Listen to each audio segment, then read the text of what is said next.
It is difficult to be an Igbo man in Nigeria. From the beginning of time, from the moment British created Nigeria, it's more or less like a death penalty for anyone to be called an Igbo man. Why am I saying this? After the first coup carried out by Ademoyega, Anuforo, and Major Nzio Kaduna, General Angu Ironsi announced the unitary system of government.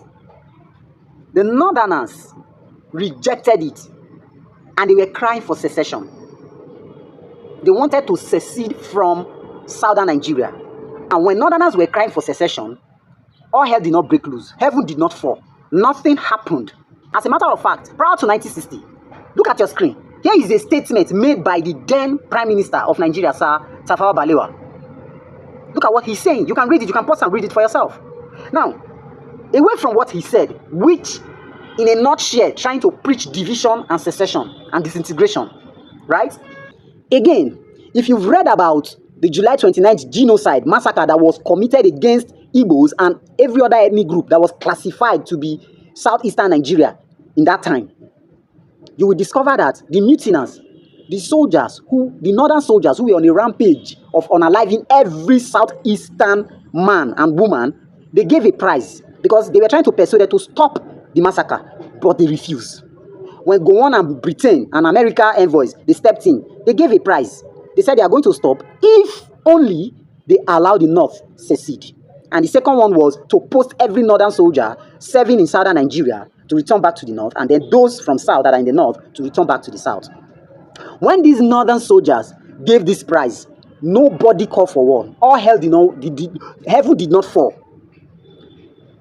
If you look at the second reprisal genocide that they call coup, if you look at it from July 28th to about late October, going to November, there were killings every single day.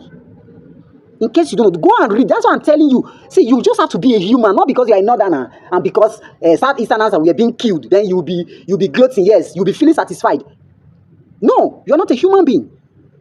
For over how many months, Southeasterners, Igbos, and every other ethnic group that were known to be Southeastern Nigerians at that time, were being killed on a daily basis in their thousands.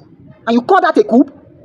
But the moment Ojukwu saw it to be an agenda of ethnic cleansing and asked every Easterner to leave every part of Nigeria and go back to the East, all hell went loose. It can never work. Then he went ahead to declare secession. Oh, he has offended everyone. But prior to that time, Northerners have been screaming secession. Nobody crucified them. Nobody shot any bullets in the air. Until now, as I speak to you, Mietiala, Fulani herdsmen, they are busy making utterances that causes all manners of division. Arewa, whatever, Arewa nation, we wake up, that one that I don't know if it's Yerima that is still there now. Arewa will just wake up, ask Igbos to leave, and nothing will happen. Which day here, they ask Igbos to leave Lagos. Nothing happened, but let it be that maybe IPOB or Masob or anybody, any movement in the East, ask non-Easterners to leave the East. Hey, they will send soldiers. Boom! Go there, unalive anybody. Massacre them. Because they are not humans. What sort of hatred do we have for ourselves? And if you look into the history of Nigeria carefully, everyone erred, every ethnic group erred, everybody make mistakes, not just the Easterners alone.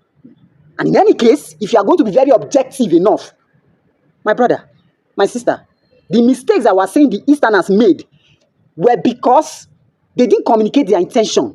They didn't communicate their intentions. Because the intention of the first coup was to see to the progress of Nigeria, not to install Igbos over everyone in Nigeria. No, at least the coup plotters said it with their own mouths. Those from the West and other ethnic groups, they said it. That it wasn't to crown Igbos or to make Igbos rule over others. So where is this? See, that bitterness has been there. Why did I say so? You saw the comment of Sir Abubakar Tafawa Balewa. That's prior to independence. Or probably let me just say within the independence era. The bitterness has been there. It's not about the first coup. Let's remove all these things that we use to decorate ourselves and let's face the fact. And as I'm talking to you now, some of us are saying we should leave this talk. We should leave the talk, no problem. But the key actors that caused the division and the bitterness and the hatred in Nigeria today now, they are still alive. What are they doing? Have they ever come out to address Nigerians, apologize, unify, and say, hey, let them hold a conference? Make it free, let Nigerians, let us interface with them. The Gowon, the IBB, the Danjuma, the Mustafa, name them. All of them all over the nation. Let us sit down and talk. What happened? Maybe a whole week conference. Let's get to know and then let's heal the wounds. No, they are not interested in that. And to go open church be their problem. They are busy recycling themselves in political offices. And you are talking of moving forward. I don't know where that forward they go. To be honest, if your car is having issues, you repair it first. You can't say, oh, I'm all of an hard hand, I'm join him, push him, so far we'll move forward. That's nonsense. Absolute nonsense. If any engine that is moving you is having an issue, you repair it, reconcile the parts, make sure that all the connections agree before we can move forward. In my next video, I am going to release the conversation that Ojukwu made with Babantunde Ogundibe, the man that was supposed to, take over from Agu Ironsi. And then I'm still going to release the conversation that Ojukwu made with Gowon prior to his becoming head of state. Ojukwu was against it. And Ojukwu was not hypocritical about it. Ojukwu made his stand clear. He made his stand clear. Bro, I'm not with you on this. You are not qualified to fit in. And he told him in the presence of his northern elders. That will be my next video. And until then, if you know this is what I tell you, so you chichichi, we know they pray, and not feel now.